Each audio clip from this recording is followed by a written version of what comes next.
दोस्तों, आज हम सुनेंगे राजस्थान के एक हॉस्पिटल के मुर्दाघर की कहानी। इस कहानी की किरदार है सुनीता। सुनीता राजस्थान में रहने वाली एक महिला थी। वो इस हॉस्पिटल में नई नई जॉब को लगी थी। उसे जॉब को लगते हुए केवल 7 ही दिन हुए थे और दूसरे हफ्ते उसे नाइट शिफ्ट लग गई। सुनीता शाम 5 बजे घर से नाइट शिफ्ट के लिए निकल पड़ी। 5:30 बजे तक वो अपने हॉस्पिटल पहुंच गई। हॉस्पिटल जाते ही वो स्टाफ कुछ ही समय में स्टाफ रूम के बाहर बैठ गई। स्टाफ मेंबर आ जाता है और वो कहता है, सुनीता जी, आज आपकी ड्यूटी नीचे मुर्दाघर में लगी है। ये बात सुन के सुनीता हैरान हो जाती है, क्योंकि सुनीता ने इस हॉस्पिटल के मुर्दाघर के बहुत से डरावने किस्से सुने थे। लेकिन सुनीता बड़ी बहादुर औरत थी। सुनीता ने तुरंत ही स्टाफ मेंबर के हाथों में से रजिस्टर बुक ले ली और तुरंत ही नीचे की ओर मुर्दाघर की ओर चल पड़ी। सीढ़ियों से उतरते हुए सुनीता नीचे के ग्राउंड फ्लोर पर मुर्दाघर की ओर चल पड़ी।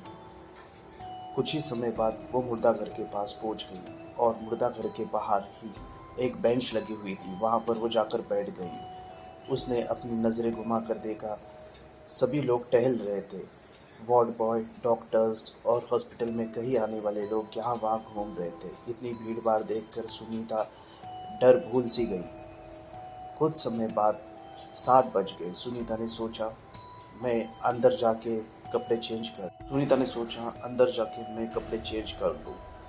इस मुर्दाघर के अंदर एक 10 बाई 10 का कमरा दिया गया था। उसके साथ एक इंडक्शन गैस, एक सीसीटीवी टीवी, एक टेलीविज़न और एक फ़ोन दिया गया था। जो भी नाइट में यहाँ ड्यूटी करता है वो उसके लिए था।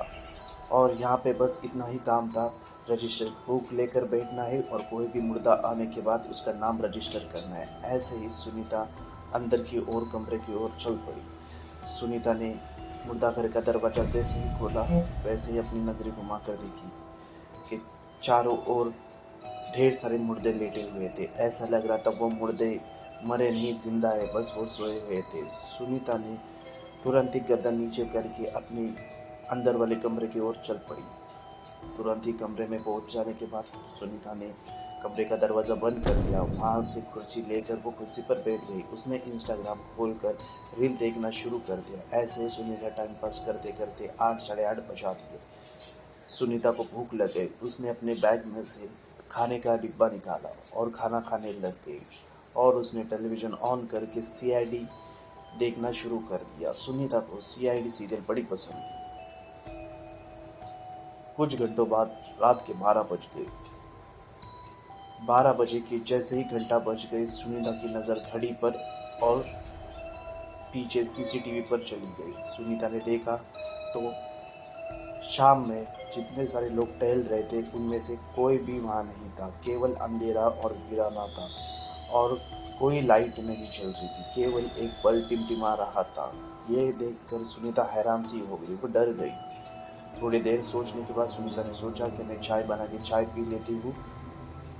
सुनीता उठकर इंडक्शन गैस की ओर चल पड़ी। सुनीता ने चाय बनाने के लिए पानी रखा ही था, तुरंत ही वहाँ एक औरत की चीखने की आवाज़ आ गई। सुनीता को लगा कि टीवी में से आवाज़ आई, लेकिन टीवी में तो ऐसा कोई सीन चल नहीं रहा था। सुनीता ने टीवी की वॉल्यूम कम कर दी और कान लगा के सुनने लगी। एक आदमी की हंसने की आवाज़ आ गई, फिर एक बच्चे की खेलने की आवाज़ आ गई। वैसे कई सारे ढेर सारे आवाज़ आने लगे। वो आवाज़ मुर्दाघर के कमरे से आ रहे थे। सुनीता डर गई। कुछ देर बाद सुनीता का दरवाज़ा खटखटाने लग गया। बहुत सारी आवाज़ आने लगी। इसके बाद वो तांडव शुरू हो गया जो सुनीता की ज़िंदगी बदल के रख देने वाला था। सुनीता के कमरे की लाइट चालू बंद होने लगी। सुनीता डर गई। डर के मारे उसका ब्लड प्रेशर लो हो गया और वो बेहोश हो गई।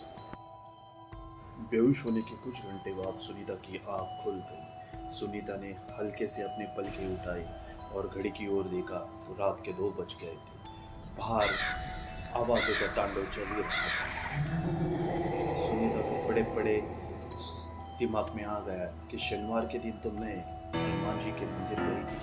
मेरे बैग में हनुमान जी का सिंदूर, हनुमान जी का धागा और एक हनुमान चालीसा रखी हुई है। सुनीता तुरंत ही उठकर दौड़ पड़ी। सुनीता ने बैग में हाथ डाल के बजरंगबली का सिंदूर निकाल के अपने माथे पर लगा लिया और जो सिद्ध धागा था वो अपने हाथों में बांध दिया। उसने ने हनुमान चालीसा की किताब निकाल के उसे पढ़ना शुरू कर दिया। जैसे जैसे वो हनुमान चालीसा का पाठ किया कर रहे थे वैसे वैसे आवाज़ें और चीखना चिल्लाना बढ़ रहा था। जैसे हनुमान चालीसा खत्म हो गई, सुनीता वही बेहोश हो गई और कुछ घंटों बाद उसे ठकठकाने की फिर से आवाज़ आई, लेकिन ये आवाज़ कोई और ही थी। उसे उसकी सहेली की आवाज़ सुनाई दे रही थी। सुनीता रेंगते रेंगते दरवाजे की ओर चल पड़ी और उसने दरवाज़ा खोल के जब देखा तो बाहर उसकी सहेली खड़ी थी जो मॉर्निंग शिफ्ट के लिए आई थी।